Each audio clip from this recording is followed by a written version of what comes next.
어제 말씀을 통해서 하나님께서는 우리에게 회개의 영을 부어주신다 라고 말씀 나눴습니다. 애통해하는 마음, 죄를 정직하게 바라보고 애통해하는 마음, 그것은 하나님의 은혜다 라고 말씀을 드렸죠. 대부분은 자신의 죄를 바라보지 못합니다. 자신의 죄에 대해서는 상당히 관대합니다. 그리고 다른 사람의 죄에 대해서는 상당히 민감하고 관대하지 않죠. 그래서 늘 비난하고 정죄하고 판단하기가 쉽습니다. 예수님께서 다른 사람의 눈에 들어있는 티를 빼기 전에 먼저 자신의 눈 속에 있는 들보를 빼라라고 말씀을 하셨죠.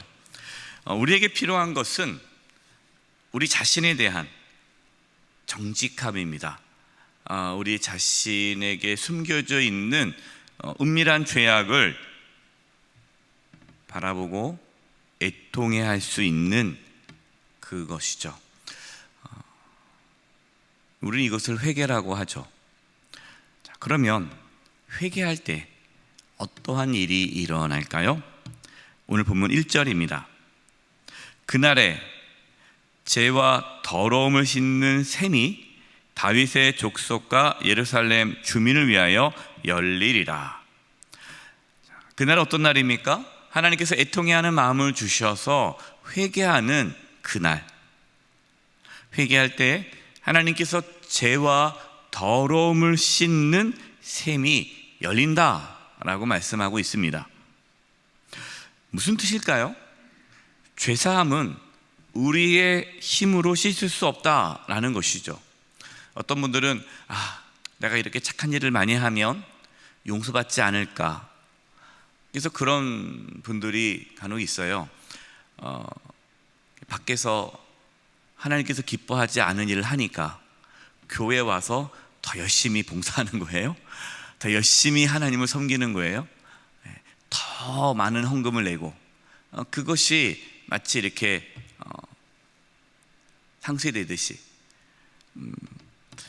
이것이 내가 이렇게 착한 일을 하면은 내가 죄 지은 것에 대한 용서를 받지 않을까라는 생각을 갖는데, 그것은 잘못된 믿음입니다. 그것은 잘못된 복음이죠. 복음은 뭡니까? 내가 씻을 수 없는 그 죄가 씻어지는 샘물이 열린 것이 복음이에요. 그럼 그 샘물은 무엇일까요? 예수 그리스도의 보혈입니다. 예수 그리스도의 보혈만이 우리의 죄를 씻을 수 있습니다. 이것이 복음이죠. 사랑하는 성도 여러분, 자신의 연약함을 숨기지 마시고, 또 그 자신의 연약함을 부여잡고 괴로워하지 마시고, 죄책감에 사로잡혀서 스스로 자신을 미워하고 주저앉지 마시고, 예수 그리스도께 나아가 깨끗함을 받는 그 은혜를 누릴 수 있기를 바랍니다. 2절입니다. 만군의 여호와가 말하노라. 그날에 내가 우상의 이름을 이 땅에서 끊어서 기억도 되지 못하게 할 것이며 거짓 선지자와 더러운 귀신을 이 땅에서 떠나가게 할 것이라. 하나님께서는 거짓 선지자와 더러운 귀신을 떠나가게 하신다 말씀하고 있습니다. 그러니까 우상의 이름이 거룩한 하나님의 땅에서 끊어져 기억되지 않게 하신다라고 말씀합니다. 우상을 우리가 제거하는 것이 아니라 하나님께서 제거하신다라는 것이죠. 하나님께서는 하나님 스스로 하나님의 영광을 회복하십니다. 우리가 하나님의 영광을 회복하는 게 아닙니다. 하나님께서 하나님의 영광을 회복하십니다. 우상이 떠나가게 하십니다. 우리의 삶에, 또 내 마음에, 또 내가 속해 있는 공동체에, 또 이 땅 가운데에 우상이 떠나가고 거짓 선지자와 더러운 귀신이 떠나가는 것이 부흥입니다. 그때 부흥이 일어나는 거예요. 따라서 부흥은 하나님의 역사입니다. 제가 목회를 하면서 안타까운 것은요, 부흥을 인간의 노력으로 가져올 수 있다라고 착각하는 목회자들이 있어요. 이렇게 하면 교회가 부흥돼. 그것은 진정한 부흥이 아닙니다. 숫자적인 성장이 부흥은 아닙니다. 충분히 숫자적으로 부흥시킬 수 있겠죠. 이단들도 엄청나게 많이 모이니까요. 많이 모인다고 부흥이라고 말할 수 없습니다. 부흥은 하나님의 영광이 회복되는 것입니다. 악한 영이 떠나가는 것입니다. 우상이 떠나가는 것입니다. 그래서 부흥은 회개로부터 시작됩니다. 회개가 일어날 때 부흥이 시작됩니다. 그래서 우리에게 필요한 것은 무엇일까요? 회개입니다. 회개. 우리가 진심으로 회개할 때에, 진심으로 우리가 하나님께 돌아설 때에, 진심으로 하나님 말씀을 우리가 마주할 때에, 정직하게 하나님 앞에 설 때에 우리 안에 숨겨져 있던 우상이 드러나게 됩니다. 그리고 우리 안에 숨겨져 있던 그 우상이 떠나가게 되고, 우리가 우상으로 붙잡고 살았던 그 삶에서 돌이키게 됩니다. 우리 안에 있던 거짓된 마음이 떠나가게 됩니다. 그래서 나타나는 것이 변화죠. 회개는 단지 입술의 고백이 아니라 그래서 삶의 변화로 나타나게 되는 것입니다. 이 은혜가 저와 여러분의 삶 가운데, 우리 교회와 한국교회와 이 땅 가운데 이루어질 수 있기를 기도합니다. 3절입니다. 사람이 아직도 예언할 것 같으면 그 낳은 부모가 그에게 이르기를 내가 여호와 이름을 빙자하여 거짓말을 하니 살지 못하리라 하고, 낳은 부모가 그가 예언할 때에 칼로 그를 찌르리라. 거짓 예언자가요, 끝까지 거짓 예언을 할 경우에 이 거짓 예언자의 부모가 그 거짓 예언자를 칼로 찌른다라는 말씀입니다. 어떻게 그럴 수가 있어요? 보통 부모는 자식을 칼로 찌를 수 없죠. 자식이 나쁜 짓을 하고 범죄해도 그 자식을 숨겨주는 게 부모의 마음 아닙니까? 이 말씀은 하나님께서는 절대로 거짓 예언자를 그대로 두지 않겠다라는 말씀입니다. 하나님은 우리가 거짓된 삶을 살아가도록 절대로 가만두지 않으십니다. 하나님은 우리가 하나님 앞에 바로 설 수 있도록, 또 사람들 앞에 정직하게 살아갈 수 있도록 하나님은 우리를 끝까지 징계하시고 돌보시고 이끄신다 하는 것이죠. 하나님께서 원하시는 삶은요, 정직한 삶입니다. 하나님은 우리가 하나님 앞에 정직하기를 원하십니다. 우리 연약함을 아세요. 그래서 하나님은 우리가 하나님을 위해서 거룩한 삶을 사는 거 물론 기뻐하시죠. 그러나 그거보다 먼저 하나님께서 기대하는 우리의 모습은 정직함입니다. 우리는 연약해요. 자신의 연약함을 감추지 말아야 됩니다. 내가 괜찮은 사람인 것처럼, 내가 그럴듯한 사람인 것처럼 자신의 그러한 부족함, 실수, 연약함을 자꾸만 감추다 보면 회개할 수 없고, 회개할 수 없으면 하나님의 영광이 회복되지 않고, 하나님의 영광이 회복되지 않으면 참된 부흥과 변화는 일어날 수 없습니다. 그래서 처음 시작, 그 출발은 정직함이에요.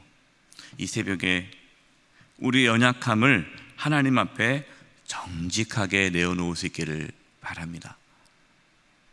괜찮아요. 하나님은 우리의 연약함을 아시기 때문에 예수님을 보내주셨습니다. 7절입니다. 만군의 여호와가 말하노라. 가라, 깨어서 내 목자, 내 짝된 자를 치라. 목자를 치면 양이 흩어지려니와 작은 자들 위에는 내가 내 손을 들이우리라.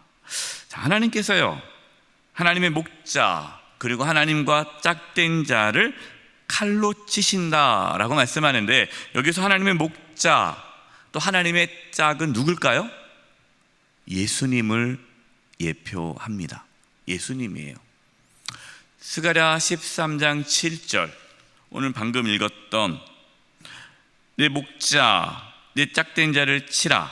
그러면서 목자를 치면 양이 흩어지려니와 라는 이 말씀을 예수님께서 인용하셔서 제자들에게 하셨습니다. 그 말씀이 마태복음 26장 31절 말씀이에요. 제가 읽어드리겠습니다. 그때 예수께서 제자들에게 이르시되 오늘 밤에 너희가 다 나를 버리리라. 기록된 바 내가 목자를 치리니 양의 떼가 흩어지리라 하였느니라. 예수님께서 이제 십자가를 지시고 고난을 당하시고 죽음을 당하실 때에 예수님을 따르던 많은 자들이 예수님을 떠날 것이다 라고 예수님께서 십자가 지시기 전에 제자들에게 하신 말씀이에요. 이 말씀을 스가랴 13장 7절에 있는 그 하나님의 예언의 말씀을 인용하면서 바로 이제 이 말씀이 이제 성취됨을 제자들에게 말씀하고 있죠. 실제로 예수님을 따르던 수많은 자들이 예수님이 고난을 받자 십자가에 못 박히시자 떠났습니다.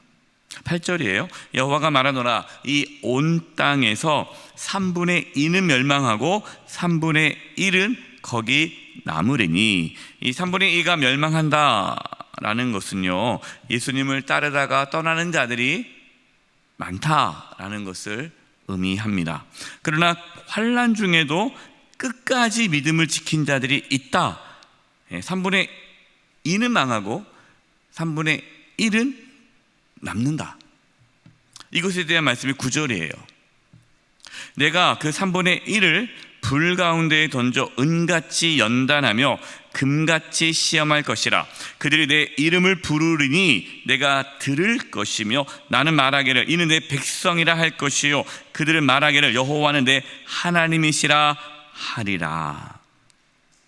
하나님께서는요, 환난을 통해서 성도들의 믿음을 연단하십니다. 우리 안에 진짜 믿음이 있느냐, 아니면 그 믿음을 흉내내느냐, 진짜와 가짜의 그걸 구분하는 것은요, 환난을 당했을 때 어떻게 반응하느냐에 따라 다릅니다. 환난을 당했을 때 하나님 어떻게 나한테 이럴 수 있습니까? 내가 하나님 앞에 뭘 잘못했길래 나한테 이럴 수 있습니까? 왜 하나님 내 기도를 들어주지 않습니까? 왜 이 환난에서 나를 건져주지 않습니까? 하면서 그 환난 앞에 무너지는 사람이 있어요. 하나님을 떠나는 사람이 있어요. 가짜 믿음을 가진 자죠. 진짜 믿음을 가진 자는요, 환난 가운데 연단을 받습니다. 정금과 같은 믿음이 나옵니다. 내가 이해할 수 없지만, 왜 나에게 이러한 환난과 고난과 역경이 있는지는 모르겠지만, 그러나 하나님께서 나를 여전히 사랑하시고 하나님께서 여전히 나를 포기하지 아니하시고, 나는 모르지만 하나님의 선하신 뜻이 있음을 믿고 또 나에게 영원한 생명이 있음을 믿고 그 환난과 고난과 역경 가운데서도 끝까지 예수님을 주님이라 고백하며 나아가는 그 성도에게는 정금과 같은 믿음이 있다라는 말씀입니다. 저와 우리 여러분 가운데, 우리 영세 모든 가족들 가운데 이 정금 같은 믿음이 있기를 바랍니다. 그런데 그 믿음은 누가 주신다고요? 하나님이 주시는 거예요. 우리의 힘으로 환난을 이길 수 없습니다. 회개하면서 환난 가운데 믿음의 길을 끝까지 걸어갈 수 있도록 하나님의 은혜를 구하시는 저와 여러분 되시기를 주님의 이름으로 축원드립니다. 기도하겠습니다. 하나님, 저희들에게 믿음을 주시옵소서.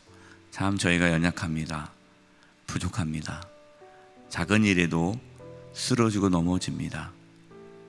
하나님, 정금과 같은 믿음을 주셔서 어떠한 환난과 고난과 역경 가운데서도 예수님을 따르게 해 주시옵소서. 예수님의 이름으로 기도드립니다. 아멘.